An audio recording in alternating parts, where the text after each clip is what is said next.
சமீப காலமாக தேர்தலுடைய முகம் மாறிக்கிட்டே வருது. இந்த தேர்தல் முகம் எப்படி மாறி இருக்குன்னா, சட்டப்பேரவை தேர்தல் முடியுதுன்னா அதுக்கு அடுத்த கூட்டத்தொடர்ல இருந்து அடுத்த சட்டப்பேரவை தேர்தலுக்கான முன்னேற்பாடுகளோட தான் ஒரு கட்சி இன்னைக்கு பயணிக்க ஆரம்பிக்குது. இந்த பக்கம் திமுக கூட்டணி சொல்லலாம், அந்த திமுக கூட்டணி வலுவாக இருப்பதை போல் காட்சியளிக்கிறது. உண்மையா அதுதான், அதை மாற்று கருத்து இல்லை. ஆனா அந்த கூட்டணிக்குள்ள முரண்பாடு உருவாயிருக்குது. அது எந்த முரண்பாடுனா, கடந்த முறை விசிகாக்கு ஒரு 5 தொகுதி ஒதுக்கிருந்தாங்க, இந்த முறை விசிகா எங்களுக்கு 10 தொகுதியாவது வேணுங்கிறாங்க. காங்கிரஸ் கடந்த முறை 25 தொகுதி, இந்த முறை காங்கிரஸ் எங்களுக்கு குறைந்தபட்சம் 50 தொகுதி வேணும். மார்க்சிஸ்ட் கம்யூனிஸ்ட் கட்சியோட தலைவரா இருக்கிற சண்முகம் அவர்களும் தெளிவா சொல்லிட்டாரு, கடந்த முறை வாங்கிய அதே தொகுதிகளை இந்த முறை வாங்கி நிக்க போறதால கூடுதலாக தொகுதிகள் வேண்டும். இப்படி அந்த கூட்டணியில் இருக்க முக்கிய முதன்மை கட்சிகளை 3 கட்சிகளும் கோரிக்கை வச்சுட்டாங்க. இந்த தேர்தலை பொறுத்த வரைக்கும் 2020 வரப்போற தேர்தல்ல நமக்கு தெரிஞ்சு 2 அணி தான் முதன்மையா இருக்குது. ஆனா 3ஆவதா 4ஆவதா 2-3 சக்திகள் இருக்கு. அதுல முதன்மை சக்தி யாருன்னா விஜய். அந்த கட்சி ஆரம்பிச்சிருந்து அவர் செஞ்சதெல்லாம் மாநாடு நடத்திருக்காரு, 2-3 நிகழ்வுக்கு அவர் வீட்டிலேயே செலவு வச்சு மாலை போட்டிருக்காரு. மற்றபடி ஒரு பெரிய போராட்டங்கள் எதையும் அந்த கட்சி இதுக்கு எடுக்கல. 2008-9 ஈழப்போருடைய இறுதி கட்டம், அப்ப திமுக ஆட்சியில் இருந்தா திமுக ஆட்சிக்கு எதிராக திரும்பி கோவத்தை மடைமாற்றம் செய்தி அதெல்லாம் வாக்கா மாத்திருந்தா நாம் தமிழுடைய சாமர்த்தியம். அந்த சாமர்த்தியம் இன்றளவுக்கு ஓடிட்டு இருக்கு. ஒரு பக்கம் அவர் மேல பாலியல் குற்றச்சாட்டு இருக்கு, ஏற மேடைகள்லாம் ரொம்ப அசிங்கமா பேசுறாரு, பெண்களை கொச்சப்படுத்திட்டாரு, எல்லா தலைவரும் அசிங்கப்படுத்தி பேசுறாரு. இன்னும் அவருடைய டெலிபோன் உரையாடலும் சில வெளியே இருக்கு, அதான் ரொம்ப மோசமா இருக்கு. இப்படி எல்லா வகையிலும் சீமான் பத்தி நெகட்டிவ் தாட்ஸ் இருந்தாலும் இளம் தலைமை வராங்கல்ல, அவங்கள பொறுத்த வரைக்கும் அவர் என்ன பண்ணிருக்காருன்னா, திராவிடம் விசஸ் தமிழர் அப்படிங்கிற ஒரு கோட்பாடை உள்ள கொண்டு வந்திருக்காரு. பாரதிய ஜனதா கட்சிக்கு தமிழ்நாட்டுல வலுவான வாக்காளர் எண்ணிக்கையோ இல்ல வலுவான கட்சி அமைப்பு கிடையாது. அவங்க எப்போதும் ஏதோ ஒரு முக்கிய கட்சி மேலதான் பயணம் செஞ்சுட்டு இருக்காங்க. இது தமிழ்நாடு மட்டும் இல்ல, இந்தியா முழுக்க.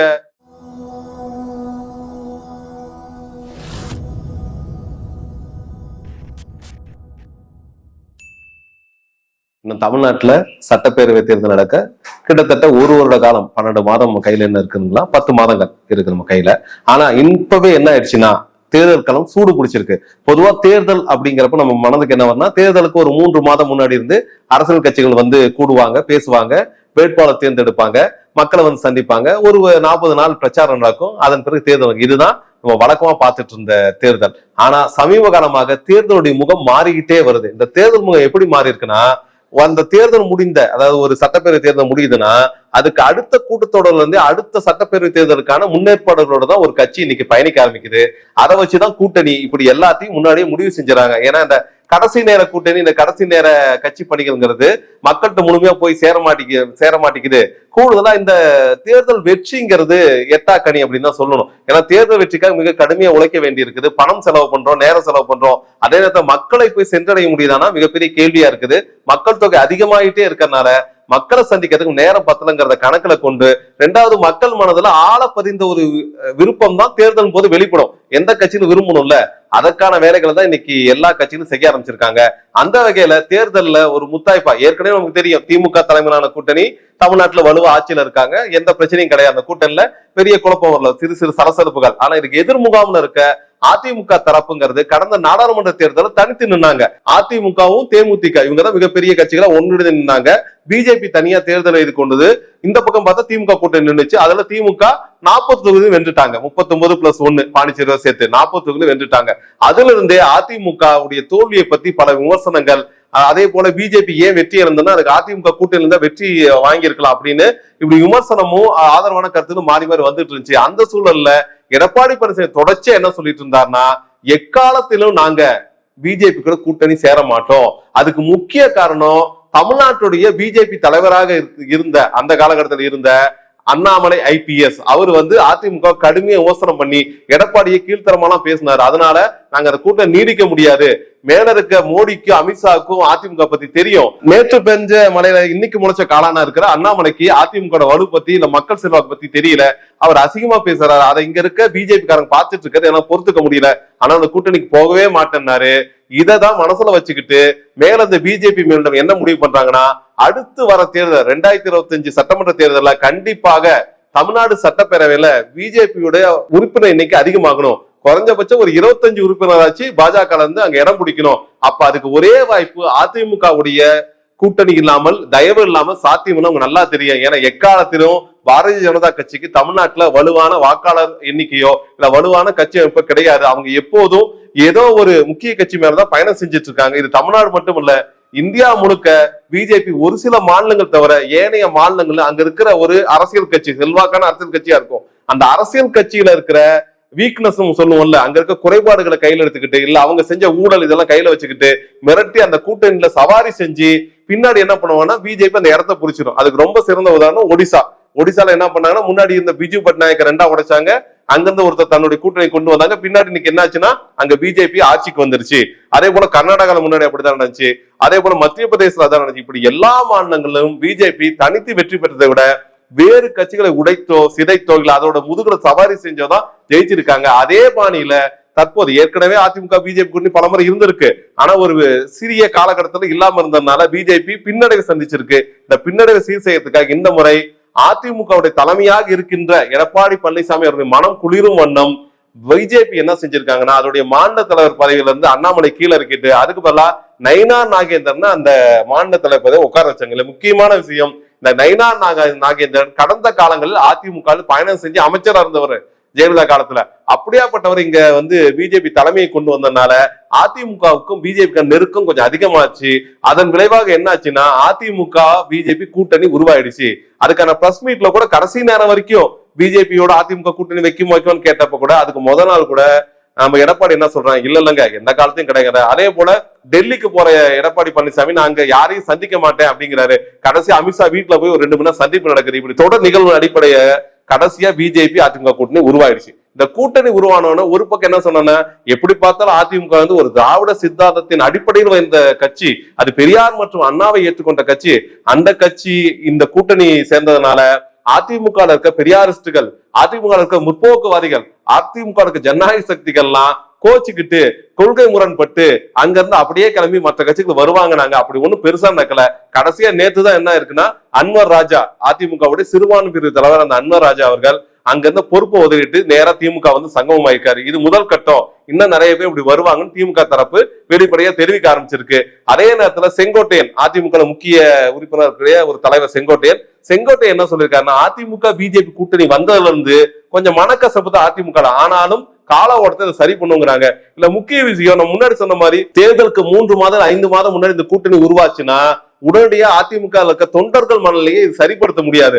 அதனால ஒரு வருஷம் முன்னாடி கூட்டணி உருவாயிருக்கனால இந்த ஒரு 10 மாத காலத்துக்குள்ள தொண்டர்கள்ட்ட பேசி சமரசம் பண்ணி நம்ம எப்படியாச்சும் சட்டப்பேரவையை ஜெயிச்சு ஆட்சி புடிச்சாகணும், அதுக்கு பிஜேபி தான் ஒரே நம்பிக்கைன்னு சொல்லி அவங்க சமாதானப்படுத்தி எப்படி வெற்றிக்கணையை பறிச்சிடலாங்கிற முடிவுல இபிஎஸ் இருக்காரு. அதன் தொடர்ச்சியாக தான் தேர்தலுக்கு 10 மாதம் இருக்கும் பொழுதே தற்போதே எடப்பாடி என்ன பண்ணிட்டாருன்னா, மக்களை காப்போம் தமிழகத்தை மீட்போம் அப்படிங்கிற முழக்கத்தை வச்சு கோவையில இருந்து தொடங்கி தமிழ்நாடு முழுக்க ஒரு பெரிய சுற்றுப்பயணத்தை மேற்கொண்டிருக்காரு.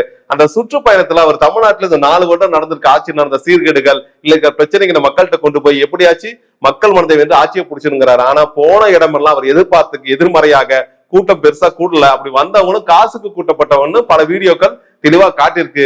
இருந்த போது எடப்பாடி இந்த பழைய இரட்டை இலை சின்னம்னு ஒண்ணு இருக்குல்ல, இரட்டை இலை சின்னம் அங்க இருக்க எம்ஜிஆருடைய ஐக்கான், ஜெயலலிதா ஐக்கான், இந்த ஐக்கான்களை முதன்மைப்படுத்தி எப்படியா தேர்தல் ஜெயிக்கணுங்கிறதா எடப்பாடி யூகமா இருக்கு. அதற்கு கவுண்டர் கொடுக்கிற மாதிரி இந்த பக்கம் திமுக கூட்டணி சொல்லலாம். அந்த திமுக கூட்டணி வலுவாக இருப்பதை போல் காட்சியளிக்கிறது. உண்மையா அதுதான், அதை மாற்று கருத்து இல்லை. ஆனா அந்த கூட்டணிக்குள்ள முரண்பாடு உருவாயிருக்குது. அது எந்த முரண்பாடுனா, கடந்த தேர்தல் கூட்டணியில ஒவ்வொரு கட்சிக்கும் இவ்வளவு சீட்டும் ஒதுக்கி இருப்பாங்கல்ல, அதே சீட்டை இந்த முறையும் கொடுத்துடலாம் திமுக நினைக்குது.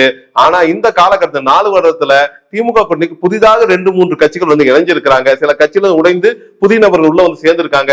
இவங்க அனைவருமே அடுத்த சட்டமன்ற தேர்தலில் தங்களுக்கு இடம் வேணும், போட்டியிட சீட் வேணும் கேட்டுட்டு இருக்காங்க. இந்த குறைச்சல் கூடுதலா பாத்தீங்கன்னா இந்த கூட்டணி கட்சியில இருக்க விசிகா, காங்கிரஸ், மார்க்சிஸ்ட் கம்யூனிஸ்ட் கட்சி, இந்திய கம்யூனிஸ்ட் கட்சி, இன்னும் பல்வேறு கட்சிகள் இருக்காங்களா, இன்னும் கருணாஸ் இருக்காரு. இந்த இவர்களா என்ன கேட்கிறாங்கன்னா, கடந்த முறை போட்டியிட்டதை விட இந்த முறை கூடுதலாக சில தொகுதிகளாக வேணும். ஏன்னா எங்களுக்கு ஒரு கட்சி இருக்கு, இந்த கட்சியை நாங்க உயர்த்தி ஆகணும், கட்சி தொண்டர்கள் திருப்திப்படுத்தி ஆகணும். அப்ப கடந்த முறை விசிகாக்கு ஒரு 5 தொகுதி ஒதுக்கிருந்தாங்க, இந்த முறை விசிகா எங்களுக்கு 10 தொகுதியாவது வேணுங்கிறாங்க. காங்கிரஸ் கடந்த முறை 25 தொகுதி, இந்த முறை காங்கிரஸ் எங்களுக்கு குறைந்தபட்சம் 50 தொகுதி வேணும். ஏன்னா நாங்க மத்தியில போன முறை பாத்தீங்கன்னா ஒரு 49 எம்பியோட இருந்தோம், இந்த முறை 110 எம்பி கையில இருக்கு. நாளைக்கு ஒருவேளை நாடாளுமன்றத்துல மாற்றம் காங்கிரஸ் ஆட்சியை பிடிச்சா திமுக நாங்க பதவி தருவோம்ல, அதெல்லாம் கணக்கிட வச்சுட்டு இந்த தேர்தல், இந்த வரும் சட்டமன்ற தேர்தல எங்களுக்கு கூடுதல் இடம் கொடுக்கணும். ஏன்னா இன்னைக்கு ராகுல் காந்தி பெரிய தலைவரை உருவாயிட்டு இருக்காரு இந்தியாவுக்கு. இதெல்லாம் கணக்கில் வச்சுட்டு நீங்க கொடுத்தாதான் கூட்டணியோட இணைஞ்சு செயல்பட முடியும், இல்லைன்னா காங்கிரஸ் திருப்திப்படுத்த முடியாதுங்கிறாங்க. இதே வேளையில மார்க்சிஸ்ட் கம்யூனிஸ்ட் கட்சியோட தலைவரா இருக்க சண்முகம் அவர்களும் தெளிவா சொல்லிட்டாரு, கடந்த முறை வாங்கிய அதே தொகுதிகளை இந்த முறை வாங்கி நிக்க போறதால கூடுதலாக தொகுதிகள் வேண்டும். ஏன்னா கட்சி வளர்ந்திருக்கிறது, கட்சியோட செல்வாக்கு வளர்ந்திருக்கிறது, தோழர்கள் அனைவரையும் நாங்கள் சமரசப்படுத்தணும், அதனால கூடுதல் தொகுதி வேணும்ட்டு கோரிக்கை. இப்படி அந்த கூட்டணியில் இருக்க முக்கிய முதன்மை கட்சிகளை 3 கட்சிகளும் கோரிக்கை வச்சுட்டாங்க. இதே கருத்தா மதிமுகவும் சொல்லியிருக்கு. அந்த கூட்டணிக்கு மதிமுக கூட இந்த முறை கடந்த தேர்தலை விட 1 இல்ல 2 இடம் கூடுதலா நிக்கணும், அதுதான் எங்க விருப்பம். இருந்தாலும் திமுகவுடைய கூட்டணி அனுசரிச்சு நடந்துக்கோன்னு வைக்கவும் துரை வைக்கவும் வெளிப்படை அறிவிச்சிருக்காங்க. இந்த அளவுல நமக்கு என்ன புரிய வருதுன்னா, எதிர்வரும் தேர்தல்ல கடந்த தேர்தல் கொடுத்த மாதிரி அதே அளவு தொகுதிகளை கொடுத்து கூட்டணி கட்சியில சமாதானப்படுத்த முடியுமாங்கிற கேள்விதான் மிகப்பெரிய கேள்வியா இருக்கு. ஒரு பக்கம் பாசிச பிஜேபி எதிர்ப்போங்கிற வலுவான கொள்கை முழக்கத்தோடு இந்த கூட்டணி இருந்தா கூட இந்த சீட்டு எண்ணிக்கை இருக்குல்ல அது ரொம்ப முக்கியமானது. ஏன்னா ஒரு கட்சி 2 சீட்ல நின்றுட்டே இருக்காரு, 2வது படி 3வது படிக்கு வரதான் முயற்சி பண்ணுவான், 3ல 5க்கு போக முயற்சி பண்ணுவான். எல்லோருக்கும் இங்க இருக்க அரசியல் அதிகாரத்தை கைப்பற்ற வேண்டும் ஆசையில் தான் கட்சி ஆரம்பிக்கிறாங்க. அந்த அரசியல் அதிகாரத்தை காட்டிக்காடுதான் மக்களை அணிதிரட்ட முடியுது. அப்ப அந்த மக்களை திருப்திப்படுத்த, தொண்டர்கள் திருப்திப்படுத்த கூடுதல் சீட்டு வேணுங்க தான் எங்களுடைய கொள்கை முழக்கமா இருக்கு. இந்த தேர்தலை பொறுத்த வரைக்கும் 2020 வரப்போற தேர்தல்ல நமக்கு தெரிஞ்சு 2 அணி தான் முதன்மையா இருக்குது. ஆனா 3ஆவதா 4ஆவதா 2-3 சக்தி இருக்கு. அதுல முதன்மை சக்தி யாருன்னா விஜய். உச்ச திரைப்பட நடிகர் விஜய் அவர்கள் கட்சி ஆரம்பிச்சு 2 வருஷம் ஆக போகுது. ஏதோ கால ஓட்ட ஓடிட்டு இருக்குது. அந்த கட்சி ஆரம்பிச்சிருந்து அவர் செஞ்சதெல்லாம் மாநாடு நடத்திருக்காரு, 2-3 நிகழ்வுக்கு அவர் வீட்டிலேயே செலவு வச்சு மாலை போட்டிருக்காரு. மத்தபடி ஒரு பெரிய போராட்டங்கள் எதையும் அந்த கட்சி இதுக்கு எடுக்கல. ஆனா மக்கள் மனநிலை வேற மாதிரி இருக்கு. ஏற்கனவே கமல் அவர்கள் மக்கள் நீதி மையம்னு ஒரு கட்சி துவங்கினார். இன்னைக்கு அது கிட்டத்தட்ட திமுகவோட சங்கமம் ஆயிடுச்சு. இருந்தாலும் அந்த கட்சி ஆரம்பிச்ச பொழுது அவர் கோவையில போட்டியிடும் பொழுது வானதி சீனிவாசன் வெற்றி பெற்றார். இருந்த போது வானதி சீனிவாசனுக்கும் 2ஆம் இடம் பிடித்த கமலஹாசனுக்கு இருந்த வாக்கு வித்தியாசம் ஒரு 5-6 ஓட்டு தான். ஏன்னா அவர் எந்த கூட்டணி நிக்கல, தனித்து நின்னாரு. ஒருவேளை கூட்டணி ஏதாவது இருந்தா அன்னைக்கே ஜெயிச்சிருப்பாரு. அப்போ மக்கள்கிட்ட கேட்கறாங்க, எப்படி கமல் நம்பி ஓட்டு போட்டீங்கன்னா ஒரு மாற்றம் இருக்கட்டுமே. எப்பயுமே நாங்க திமுக அதிமுக இவங்க 2 முகத்தான் பார்த்துட்டு இருக்கிறோம், ஆனா ஒரு மாற்றம் இருக்கட்டும். ஏன்னா பிஜேபி ஆகாத கட்சிங்களுக்கு தெரியும். இருந்தா அதனால நாங்க மக்கள் நீதி மையம் வரட்டும், கமல் முற்போக்கா பேசுறாரு, அவர் ஒருவேளை எம்எல்ஏ நல்லா இருக்குன்னு ஓட்டு போட்டோம் நாங்க. அதே போல தப்புடைய விஜய் வருகையும் இந்த இளைய தலைமைன்னு சொல்லுவாங்கல்ல, இசட் ஜெனரேஷன் எக்ஸ்ட்ரா தானே இசட் ஜெனரேஷன். இந்த ஜெனரேஷன் இருக்க அந்த வாட்ஸ்அப் மீடியா, சோசியல் மீடியா இது எல்லாத்துலயும் என்ன பரவிட்டு இருக்குன்னா, அடுத்த சக்தியாக திமுக அதிமுக எதிராக நிக்கிறதுக்கு தகுதிப்படுத்த ஒரே ஒருவர் தான் இருக்காரு, அவர் விஜய் தான். ஆனா அவருக்கு வாக்களிங்க, தொடர்ச்சியா இந்த 2 பேருக்கு வாக்களிச்சு லஞ்சம், ஊழல், வேலையின்மை திண்டாட்டம் இப்படி பல பிரச்சனை சந்திக்கிறோம். இந்த பிரச்சனைகள்லாம் தீர்வு ஒரு நேர்மையான ஒருத்தர் தான் இருக்கணும், இது கிடைக்கும். அந்த நேர்மையான ஒருத்தர் விஜய் தான் அப்படிங்கிறான். அதுக்கு என்ன காரணம், அவர் எல்லா படத்தையும் நல்லவரா நடிச்சிருக்காராம். விஜய் எல்லா படத்தையும் நல்லவரா நடிச்சிருக்கனால கண்டிப்பா அவர் தப்பு பண்ண மாட்டார்னு இந்த படித்த தமிழக மக்கள் நம்புறாங்க. அதுதான் இருக்குல்ல மிகப்பெரிய கேலி கூத்து. அதை நோக்கி ஒரு பக்கம் தள்ளப்பட்டு இருக்கு. அதே போல 4வது இடத்துல இருக்கிறது நாம் தமிழர் கட்சி. அந்த நாம் தமிழர் கட்சிங்கிறது கிட்டத்தட்ட தொடங்கப்பட்டு ஒரு 15 வருடம் ஓடிடுச்சு. இந்த 15 வருடமா செந்தமிழன் சீமான் ஒண்ணுதான் சொல்லிட்டு இருக்காரு. என்ன சொல்லிருங்கன்னா, முடிந்தால் முயற்சி இல்லையல் பயிற்சி அப்படின்னு தொடர்ச்சியா அவர் பயிற்சி எடுத்துக்கிட்டே இருக்காரு.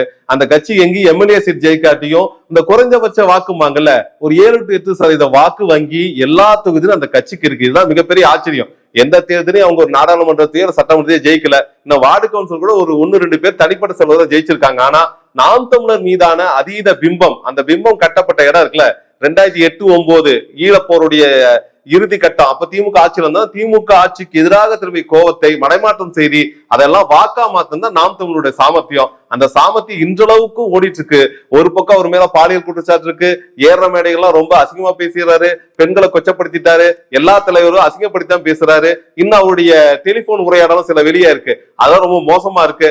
அடுத்து வருண்குமார் கமிஷனர் கிட்ட சண்டை, இப்படி எல்லா வகையிலும் சீமான் பத்தி நெகட்டிவ் தாட்ஸ் இருந்தாலும் இளம் தலைமை வராங்கல்ல, அவங்களை பொறுத்த வரைக்கும் அவர் என்ன பண்ணிருக்காருன்னா, திராவிடம் விசஸ் தமிழர் அப்படிங்கிற ஒரு கோட்பாடை உள்ள கொண்டு வந்திருக்காரு. இந்த கோட்பாடு சொல்லளவிலும் பெயர்லவிலும் ஓரளவுக்கு அழுத்தத்தை கொடுத்தா இருக்கு. அதனால இந்த 4ஆவது இடத்துல சீமான் இருக்காரு. இதை தாண்டி சில உதிரி கட்சிகள்லாம் இருக்காங்க, அவங்க அவ்வளவு அழுத்தத்தை கொடுக்க முடியாட்டியும் ஒரு சில தொகுதிகள்ல இந்த தன்னபர்களுக்கு சில செல்வாக்கு இருக்கு. இதையெல்லாம் அனுசரிச்சுதான் எதிர்வர தேர்தலை தமிழ்நாடு எதிர்கொள்ள போகுது.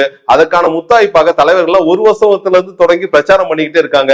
எது எப்படி இருந்தாலும் நமக்கு தெரிஞ்ச வரைக்கும் எதிர்வரும் தேர்தல்ல இந்த திமுக கூட்டணி கடைசி நேரத்தில் சில சிக்கல்கள் சந்திக்கும். அந்த சிக்கலை முன்னாடி சொன்னதுதான், யாருக்கு எத்தனை சீட்டுன்னு பிரிக்க வேண்டிய இடத்த தள்ளப்படுவாங்க. நம்ம நோக்கம் என்னன்னா, பொதுவா எல்லாம் சொல்றது பாசிச பிஜேபி வீழ்த்துவோங்கிற ஒற்றை கொள்கையின் அடிப்படையில் தான் இந்த கட்சிகளை ஒன்னா சேர்ந்து பயணிக்கிறாங்க. ஆனா அதையும் தாண்டி தங்களுக்குன்னு ஒரு தன்னுணர்வு இருக்குல்ல, என்னுடைய இடத்த நான் காட்டணும்ட்டு, அது மேலோங்கி இல்ல சுயநலவாதம் மேலோங்கி இல்ல தன்னலவாதம் மேலோங்கி வந்துட்டா அந்த இடத்துல கூட்டணியாவது கூந்தலாவதுன்னு சொல்லிட்டு அவங்கவுங்க எக்ஸ்ட்ரா சீட் எங்க கிடைக்குது, கூடுதலா பணம் எங்க கிடைக்குது அப்படின்னு போக ஆரம்பிச்சிருவாங்க. இது வரைக்கும் நமக்கு தெரிஞ்சு கம்யூனிஸ்ட் கட்சிகள் பெருசா காசு வாங்க மாட்டாங்க கார்பரேட்ல இருந்தா அப்படின்னு நம்ம சொல்லிட்டு இருந்த பொழுதும் 2-3 நாளுக்கு முன்னாடி கூட இந்திய கம்யூனிஸ்ட் கட்சியோட தமிழ்நாடு தலைவர் பேட்டி கொடுத்திருக்காரு. கடந்த தேர்தலில் நாங்க திமுக வந்து 10 கோடி வாங்கணும், ஆனா அதுல கம்யூனிஸ்ட் கட்சி தொண்டர்கள் ஒருத்தர் கூட தீ குடிக்கலன்ட்டு வெளிப்படையா ஒத்துக்கிட்டாரு. ஒரு பக்கம் அது வெள்ளந்தியான வெளிப்படையான மக்கள்கிட்ட நாங்க உண்மையை பேச ஒரு செயலா இருந்தாலும், மற்றொரு பக்கம் ஆளும் தரப்பு கட்சிகள்ட்ட இருந்து காசு வாங்கிதான் ஒரு கம்யூனிஸ்ட் கட்சி தேர்தல் போட்டிடணுமா, இங்க இருக்க தேர்தல் சொல்லுவது அவ்வளவு அவலகரமாக மாறி இருக்குங்கிற எண்ணமும் மக்கள்கிட்ட பெருவேற ஏஞ்சிருக்கு. அதனால இது ஒரு தேர்தல பணம்ங்கிறது முக்கிய பிரதானம். கூடுதல் இடம் கூடுதல் பணம் யாரு தந்தாலும் மாறுகிற சூழல் தான் இருக்கிறது. இந்த நேரத்துல பயணிச்சிட்டு இருக்கு. இதை தாண்டி முக்கியமான பிரச்சனை பிஜேபி. இது வரைக்கும் தமிழ்நாட்டுல தங்களால பெருசா கால் பதிக்க முடியலன்னு நினைச்சிட்ட பிஜேபி இந்த முறையாவது அதிமுக சேர்ந்திருக்கோம், எப்படியாச்சும் இவங்க ஜெயிச்சுட்டா, அதிமுக ஜெயிச்சுட்டா அவங்க தலையில மிளகா அரசியலான்னு அவங்க பாத்துட்டு இருக்காங்க. அதோட முத்தாய்ப்பாதான் அந்த கூட்டணிக்கு அமைக்கிறதுக்கான கூட்டம் நடக்குதுல பிரஸ் மீட். அந்த பிரஸ் மீட்ல அமித்ஷா என்னங்கிறாருன்னா, அடுத்த ஆட்சிங்கிறது தேசிய ஜனநாயக கூட்டணியோட அதிமுக தலைமை ஆட்சி தான் தமிழ்நாட்டுல வரும் அப்படிங்கறதோட முடிச்சுட்டாரு.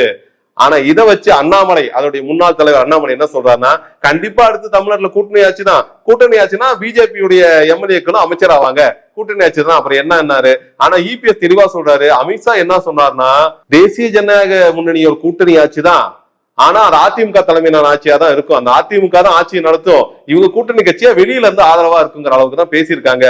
இந்த விவாதம் ரொம்ப சூடா போயிட்டு இருக்கு. இந்த ரெண்டு கருத்தையும் கொண்டு போய் பாரதிய ஜனதா மாநில தலைவரா இருக்கிற நைனா நாகதேவன் கேட்ட அவர் என்ன சொல்றாருன்னா, அமித்ஷா அவர் கருத்தை சொல்லிட்டாரு, எடப்பாடி அவர் கருத்தை சொல்லியிருக்காரு, இதை நான் சொல்ல என்ன இருக்குன்னு கேட்கறதா மிகப்பெரிய கேள்வி கூத்தா போயிட்டு இருக்குது.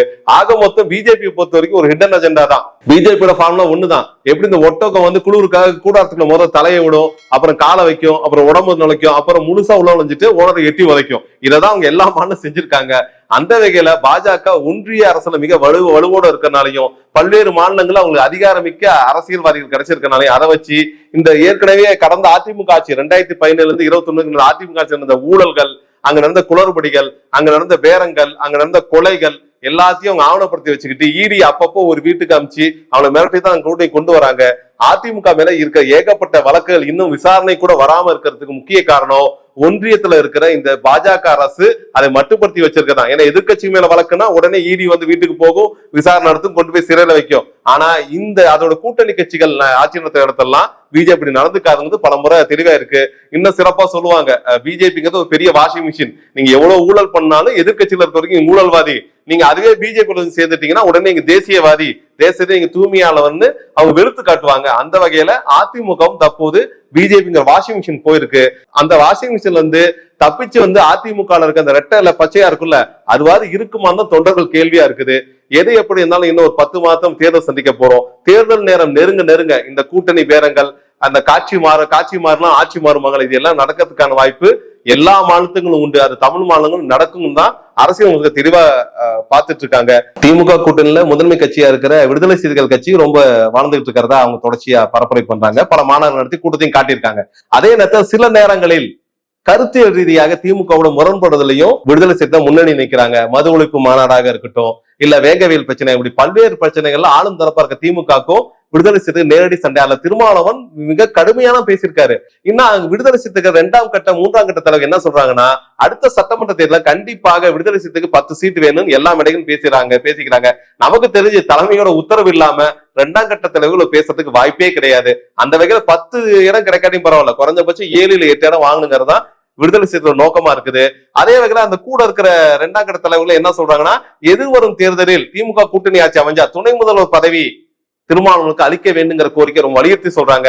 திருமாவளவன் சமீபத்துல பேட்டியில கூட என்ன சொல்றாங்கன்னா, அது என்ன துணை முதல்வர் வெற்றி பெற்றா திருமாவளவன் தான் முதலமைச்சர் கூட சொல்லுங்க, இதெல்லாம் தப்பாயிர போகுது, ஜனநாயகத்துல யார் வேண்டுமானாலும் மக்களுடைய செல்வாக்கை பெற்று முதல்வராகலான்னு ஒரு கருத்தையும் குறிப்பிட்டிருக்காரு. இது ஒரு பக்கம் போயிட்டு இருக்கு. இன்னொரு பக்கம் தேமுதிக, விஜயகாந்த் இருந்தவருக்கு தேமுதிக நமக்கு தெரியும், ஒரு மிகப்பெரிய பிரம்மாண்டமான எதிர்கட்சியாக இருந்தாங்க. கிட்டத்தட்ட ஜெயலலிதா கிட்ட நேரடியா சட்டப்பேரவையில தகராறு பண்ண ஆள் கூட விஜயகாந்த் தான். அந்த அளவு செல்வாக்கு பெற்று விஜயகாந்த் மறைந்த பிறகு தேமுதிக வெறும் பேரம் பேச வாய்ப்புங்கிறோம். அதனால அந்த பழைய செல்வாக்க வச்சுட்டு, இந்த பழைய ஜமீன்தார் கோயில்ல மரியாதை வாங்குற மாதிரி அந்த பழைய செல்வாக்க வச்சுட்டு தான் கடந்த தேர்தலில் கூட அவங்க அதிமுக கூட சேர்ந்தாங்க. ஆனா தொகுதி எதுவும் ஜெயிக்க முடியல. இந்த தேர்தலையாச்சும் தங்களுக்கு எப்படியாச்சும் ஒரு 10 தொகுதி யாராவது கொடுத்தாங்க போயிடலாம் முடிவு தான் இருக்காங்க. மற்றபடி இது நாள் வரைக்கும் தேமுதிக தலைவராக பிரேமலதா விஜயகாந்த் அவர்கள், நாங்கள் அதிமுக கூட்டணியில் தான் இருக்கிறோம், இல்ல நாங்க பிஜேபி தான் கூட்டணிக்கு போக போறோம், இல்ல திமுக தான் எங்க கூட்டணி, அப்படி எதுவும் அறிவிக்கல. அவங்களை பொறுத்த வரைக்கும் எல்லா கட்சிகளும் அப்பப்ப திட்டிட்டு அப்பப்ப அரவணைச்சிட்டு இருக்காங்க. அவங்களுக்கு அதிமுக மேல முக்கியமா கோவம் இருக்குது. இன்னும் அது என்ன கோவம்னா, கடந்த நாடாளுமன்ற தேர்தல் 2024 இந்த தேர்தல் ஒப்பந்தம் போடுவாங்க ரெண்டு கட்சிக்கிட்ட. அந்த தேர்தல் ஒப்பந்தம் என்ன சொன்னாங்கன்னா, அன்னைக்கு தேமுதிக சில இடங்களை போட்டியிடும். எது எப்படி இருந்தாலும் மக்களவையில் ஒரு தொகுதியை நாங்க தேமுதிகவுக்கு ஒதுக்கி தருகிறோம்னு அந்த ஒப்பந்தம் சொல்லுது. அதை மனசுல வச்சுட்டு இந்த முறை இந்த மாநிலங்களவையில 6 பேரை தேர்வு செஞ்சாங்கல்ல, அதுல 2 உறுப்பினர் அதிமுக சார்பா போறாங்க. அப்ப அதுல ஒண்ணு நமக்கு கிடைக்குன்னு தேமுதிக எவ்வளவோ தூது விட்டு பேச்சுவார்த்தை நடத்தியும் இபிஎஸ் அவர்கள் அந்த கழுவுற மீன்ல நழுவுற மீன் மாதிரி என்ன சொல்லிட்டாருன்னா, ஆமாமா அந்த ஒப்பந்தம் நாங்க ஒத்துக்கிட்டோம், அந்த ஒப்பந்தத்துல கீழே நான் கையெழுத்து போல பெருசா அப்படி இருந்தா கூட மாநிலங்களுக்கு ஒரு தொகுதி தரோம்னு சொல்லியிருக்கோம், அது எப்போ தரோம் நாங்க சொல்லல, ஆனால் எங்களுக்கு எப்போ வாய்ப்பு சூழல் இருக்கோ அப்ப அதை தரது பத்தி எங்களுடைய பொதுக்குழு பரிசீலிக்குன்னு சொல்லி பட்டுன்னு முடிச்சிட்டாரு. அந்த இடத்துல பிரேமலதா விஜயகாந்த் அவங்களுக்கு பெருசா திட்டவும் முடியல, கோச்சிக்க முடியல. ஏன்னா கடந்த நாடாளுமன்ற தேர்தலில் கூட அவங்க மகன் ஒரு தொகுதி தோத்து போறாரு. அப்ப அவர் யாரை திட்டுறாங்க? திமுக திட்டுறாங்க. நீங்க தான் விஜயகாந்தோட பையனை விட்டு கொடுத்தீங்களா, ஒரு வேட்பாளர் விட்டு கொடுத்து என் மகனை ஜெயிக்க வைக்கணும்ல, நீங்க எல்லாம் எப்படி உண்மையான தமிழரா இருப்பீங்கன்னு வரைக்கும் திட்டினாங்க. ஆனா இந்த முறை தேர்தல் நெருங்கி வரலாம், அடுத்த கூட்டணிக்கு யாரும் பெருசா கூப்பிடறதுக்கு இல்ல. அதனால அவங்க அதிமுகவை ஒட்டி தான் போயானுங்க நிலைமையில இருக்கனால அவங்க அதிமுகவோட வருவாங்களா இல்ல திமுக கூட்டணி போவாங்கிறது எவ்வளவு சீட்டு கொடுக்குறாங்கன்னு பொறுத்தமையும் தவிர மற்றபடி கொள்கை கோட்பாடு இதெல்லாம் ஒண்ணுமே அங்க கிடையாதுங்கிறது நிரூபணமாயிருக்குது. எப்படி எடப்பாடி பழனிசாமி அவருடைய பிரச்சாரத்தை தொடங்கிட்டாரோ அதே போல திமுக தலைவர் ஸ்டாலின் அவர்கள் தன்னுடைய பிரச்சாரத்தை வேற மாநில தொடங்கிட்டாரு. மக்களுடன் ஸ்டாலின் அப்படின்ட்டு ஒரு திட்டத்தை வச்சுட்டு அதன் மூலம் மக்கள்கிட்ட நேரடியா மனு வாங்குறேன். ஏன்னா கடந்த சட்டமன்ற தேர்தலுக்கு முன்னாடி இதே மாதிரி மனுக்கள்லாம் வாங்கினாங்க. அந்த மனுக்கள்ல பெருவாரியான மனுக்கள் சீர் செய்யப்பட்டு சரி செய்யப்பட்டுருச்சுன்னு திமுக தரப்பு சொல்லுது. ஆனா பொதுமக்கள் தரப்புல அவ்வளவு ஒண்ணும் இல்ல, ஒரு 10 to 20% மனுக்கள் சரி செய்யப்பட்டிருக்கும், மீதி எல்லாமே கிடப்புல போடப்படுதுன்னு அந்த குற்றச்சாட்டு வந்துட்டு தான் இருக்கு. இருந்த போதும் ஆளுங்கட்சியா திமுக இருக்கறனால அமைச்சர்களோட புடைசூழ ஸ்டாலின் அவர்கள் ஒவ்வொரு ஊருக்கும் போய் அங்க இருக்க மக்களோட ஸ்டாலின் நேரடியாக குறைய கேட்டு அவங்க மனுக்களை வாங்கி தன்னுடைய தனிப்பிரிவுக்கு அமைச்சு அதை சரி பண்றங்கிற முயற்சி எடுத்திருக்காரு. அந்த பிரச்சாரம் நல்லபடிதான் போயிட்டு இருக்குது. ஆனா தேர்தல் நெருங்குறவங்க இந்த சூழ்நிலை எப்படி இருக்குங்கிறது நமக்கு இன்னும் தெளிவா தெரிய வரல. இனி வருங்காலங்கள் இந்த மாற்றங்களை நம் பார்வைக்கு கொண்டு வருகிறோம்.